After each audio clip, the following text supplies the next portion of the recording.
have agreed to launch negotiations for a new trade deal. So this news comes after Prime Minister Mark Carney and Indian Prime Minister Narendra Modi met at the G20 summit happening in South Africa.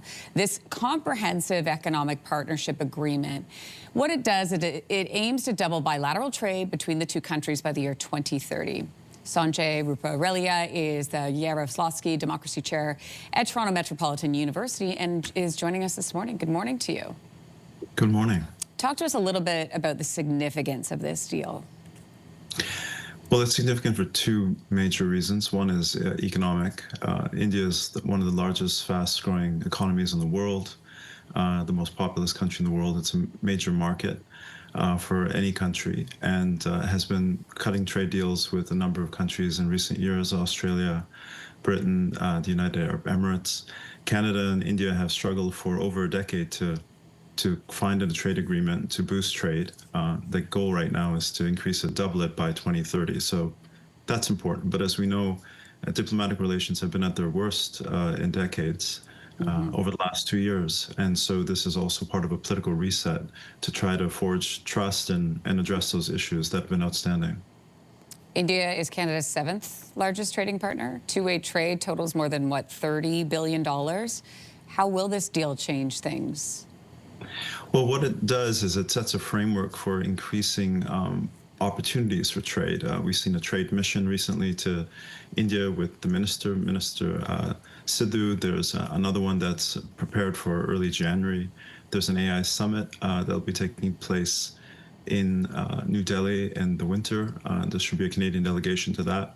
There's a critical minerals meeting in Toronto in March, and there should be an Indian delegation coming back. So it sets a framework and it sets a signal for lots of firms and businesses to explore opportunities. And it's in the wider context, as we know, of the Trump shock that has affected both countries, Canada most severely with the increase in tariffs. But it's interesting to note that India actually faces higher tariffs for more goods than Canada does. So both countries, like many countries, are trying to diversify their trade partnerships, find new investment opportunities, have their supply chains become more resilient, given the uncertainty and unpredictability with relation to the United States right now.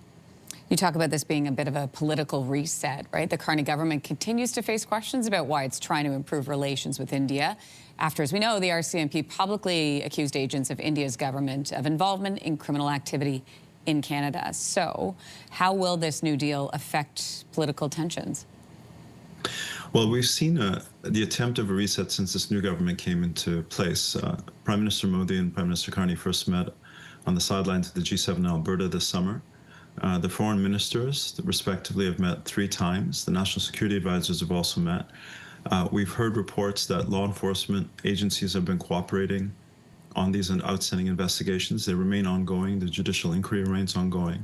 So those processes are continuing and have to continue. And in a sense, they're independent of what's happening here. But I think the way to think about it is sort of a 2-track process. Those investigations continue. Prime Minister Carney and Minister Anand have both said that they remain vigilant about the concerns they've had, and they've relayed them. The Indian government's relayed its concerns back.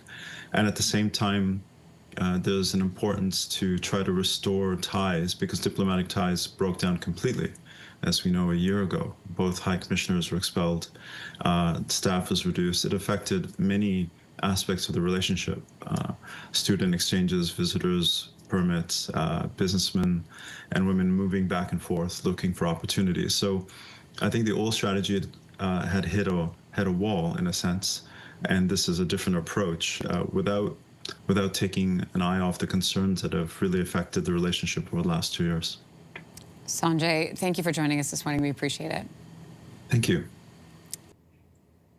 If you like that video, make sure to subscribe to the Your Morning YouTube feed, where you can find all kinds of new content posted every weekday morning.